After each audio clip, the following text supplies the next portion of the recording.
क्या share market की गिरावट पर रोक लगेगा? क्या अब तेजी का समय आ चुका है? तो शेयर बाजार हमेशा अनिश्चितताओं से भरा रहता है।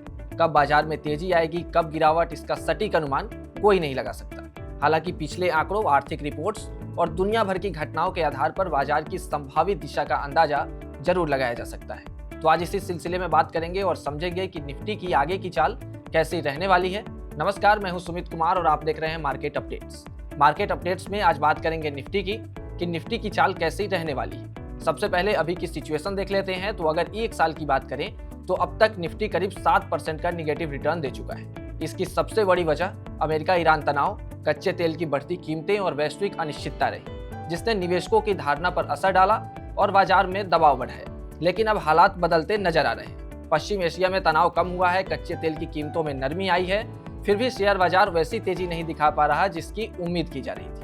ऐसे में सबसे बड़ा सवाल यही है कि जुलाई का महीना मार्केट के लिए राहत भरा रहेगा। क्या निफ्टी पिछले वर्षों की तरह इस बार भी अच्छा रिटर्न देगा या फिर इतिहास इस बार बदल सकता है? तो चलिए इसी सवाल का जवाब जानने की कोशिश करते हैं। पिछले 10 साल के आंकड़ों पर नजर डालते हैं और देखते हैं कि जुलाई में निफ्टी का प्रदर्शन कैसा रहा है, निवेशकों को औसतन कितना रिटर्न मिला है और इस बार बाजार से क्या उम्मीद की जा सकती है। तो शुरुआत 2016 से करते हैं। 2016 में निफ्टी ने 4.23%, 2017 में 5.84% और 2018 में 5.99% का शानदार रिटर्न दिया। इसके बाद 2019 में तस्वीर बदली और जुलाई में निफ्टी 5.69% टूट गया।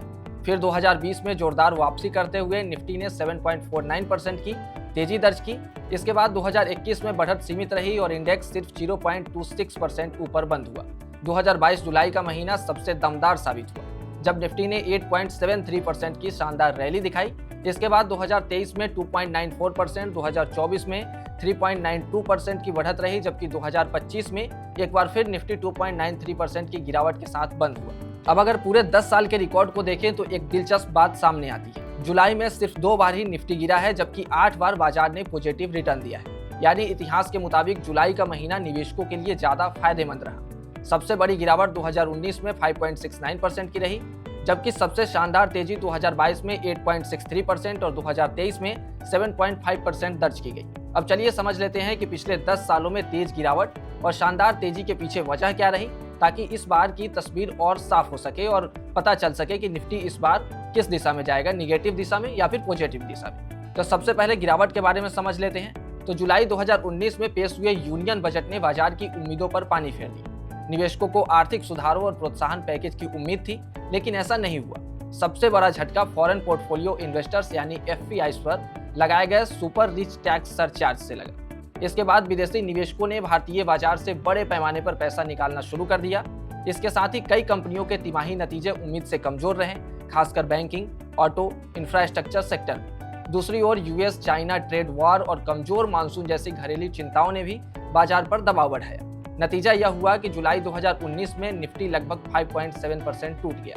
अब बात कर लेते हैं 2020 की, जब मार्केट में तेजी देखी गई थी। यह कोविड महामारी का दौर था, मार्च 2020 में, जब बाजार करीब 23% तक टूट चुका था। इतनी बड़ी गिरावट के बाद वैल्यूएशन आकर्षक हो गए थे और निवेशकों ने धीरे धीरे खरीदारी शुरू कर दी। अप्रैल, मई और जून में रिकवरी का माहौल बना और उसी का असर जुलाई में भी देखने को मिला, जब निफ्टी ने 7.49% की मजबूत बढ़त दर्ज की। अब आते हैं 2022 पर, जो पिछले 10 सालों का सबसे शानदार रहा है। लगातार 3 महीने की गिरावट के बाद निफ्टी ने 8.73% की जोरदार रैली दिखाई। इसके पीछे सबसे बड़ी वजह यह रही, पहली छमाही में लगातार बिकवाली करने वाले फॉरेन पोर्टफोलियो इन्वेस्टर्स जुलाई में फिर से खरीदार बन गए। इसके अलावा क्रूड ऑयल प्राइसेस में गिरावट आई, जिससे भारत जैसे आयात निर्भर अर्थव्यवस्था को राहत मिली। अमेरिका समेत वैश्विक बाजारों में भी माहौल सुधरा और निवेशकों को उम्मीद बंधी कि ब्याज दरों में तेज बढ़ोतरी का दौर अब अपने अंतिम चरण में पहुंच चुका है, यानी कि ब्याज दरों में जो बढ़ोतरी हो रही थी वो नहीं होगी। गिरावट के बाद आकर्षक वैल्यूएशन, शॉर्ट कवरिंग और बैंकिंग, फाइनेंशियल, एफएमसीजी व मेटल सेक्टरों में खरीदारी से इस रैली को मजबूत सहारा मिला। अब सबसे बड़ा सवाल यही है कि क्या 2026 में इतिहास खुद को दोहराएगा? पिछले 10 साल के आंकड़ों से देखें तो जुलाई का रिकॉर्ड निफ्टी के पक्ष में रहा है। एक साल में अगर देखें तो अब तक निफ्टी करीब 5% से ज्यादा निगेटिव रिटर्न दे चुका है। वहीं अमेरिका ईरान तनाव कम होने के बाद कच्चे तेल की कीमतों में गिरावट आई है और भारत जैसे आयातक देश के लिए सकारात्मक संकेत मानी जा रही है कच्चे तेल में गिरावट। अगर क्रूड में नरमी बनी रहती है तो बाजार को इससे आगे सपोर्ट मिल सकता है। हालांकि तस्वीर पूरी तरह आसान भी नहीं है। विदेशी निवेशकों की बिकवाली अभी भी पूरी तरह नहीं थमी है। हालांकि बीच बीच में उनकी खरीदारी लौटती हुई दिख रही है। अगर आने वाले दिनों में एफआईआई का भरोसा और मजबूत होता है तो बाजार में नई तेजी देखने को मिल सकती है। दूसरी ओर मानसून की स्थिति और कंपनियों के Q1 नतीजे बाजार की दिशा तय करने में अहम भूमिका निभा सकते हैं। यदि कॉर्पोरेट नतीजे उम्मीद से बेहतर रहें और मानसून सामान्य रहा तो बाजार का सेंटीमेंट मजबूत हो सकता है, लेकिन कमजोर नतीजे या किसी वैश्विक झटके की स्थिति में उतार चढ़ाव बना रह सकता है।